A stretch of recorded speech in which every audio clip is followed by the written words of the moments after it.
Bueno, el primero debemos recordar, desafortunadamente, que las estimaciones del Banco de España normalmente no son ni muy conservadoras ni muy pesimistas.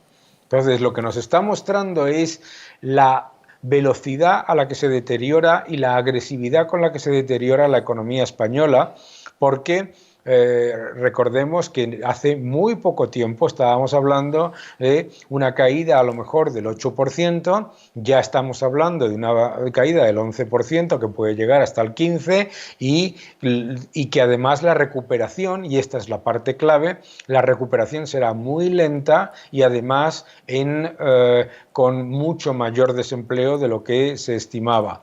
Es muy importante recordarle a la gente que aquí no estamos en una crisis, como dice el gobierno, simétrica. España, la economía de España va a ser una de las que más caiga del mundo, según la OCDE, que tampoco hace estimaciones particularmente pesimistas o negativas.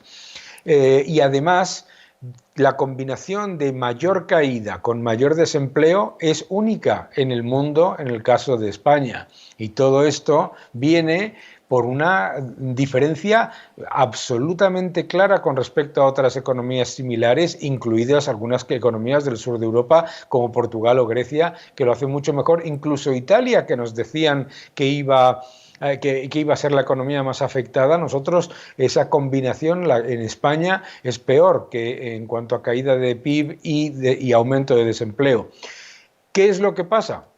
Que hemos tenido el confinamiento y el cierre forzoso de la economía más incompetente y más absolutamente descoordinado con empresas y con agentes económicos de toda nuestra área de influencia y de países similares. No ha habido ningún otro país que haya llevado el cierre forzoso de la economía tan agresivamente y además con tal nivel de falta de respeto a las recomendaciones y a las peticiones de las empresas. Por eso se han destruido más empresas que en ningún país de nuestro entorno. España ya ha destruido 133.000 empresas en este periodo, con la excusa y la disyuntiva falsa esa de salud o economía. No solamente no se ha protegido la salud con los decenas de miles de muertos que están encima de las listas, con graves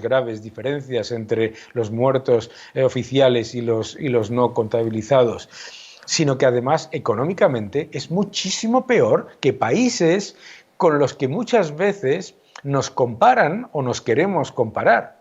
No hay una combinación de caída del PIB y empeoramiento del desempleo como la de España. Y la excusa de que el problema es que España depende mucho del turismo es una absoluta y total falacia. Grecia depende mucho del turismo. Francia, prácticamente el 13% del Producto Interior Bruto también es turismo, caen mucho menos, con muchísimo menos desempleo.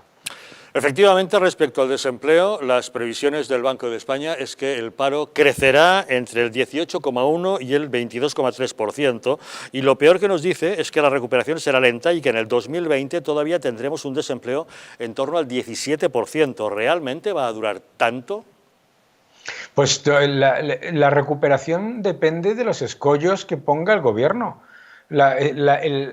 Aquí se está hablando constantemente, se está utilizando el argumentario falso de la reconstrucción. Aquí no hay que reconstruir absolutamente nada.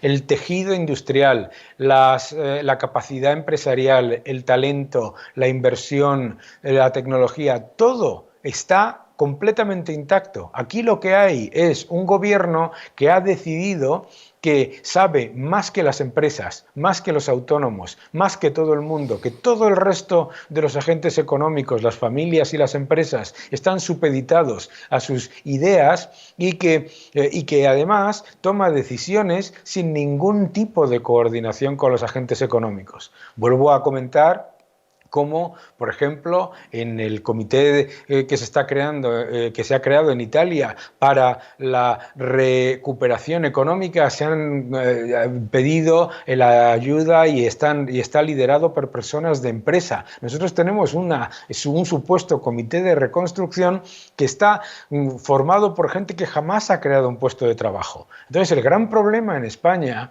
no es que las empresas, el turismo, el sector del automóvil, etcétera, etcétera, no puedan recuperarse y no puedan adaptarse a una situación compleja, como lo han hecho maravillosamente en otras muchas crisis. El problema en España, además de los problemas de la crisis, nos están poniendo los escollos burocráticos, los escollos impositivos, la incertidumbre y la amenaza constante, que si nacionalizaciones, que si subidas de impuestos, etcétera, etcétera. Hombre, no es que el tejido productivo no tenga capacidad de rearmarse y de fortalecerse, es que además le están poniendo constantemente, además de los retos que ya tiene para adaptarse a una situación compleja, le están poniendo todas las barreras posibles para recuperar el empleo, la inversión y fortalecer la entrada de capital.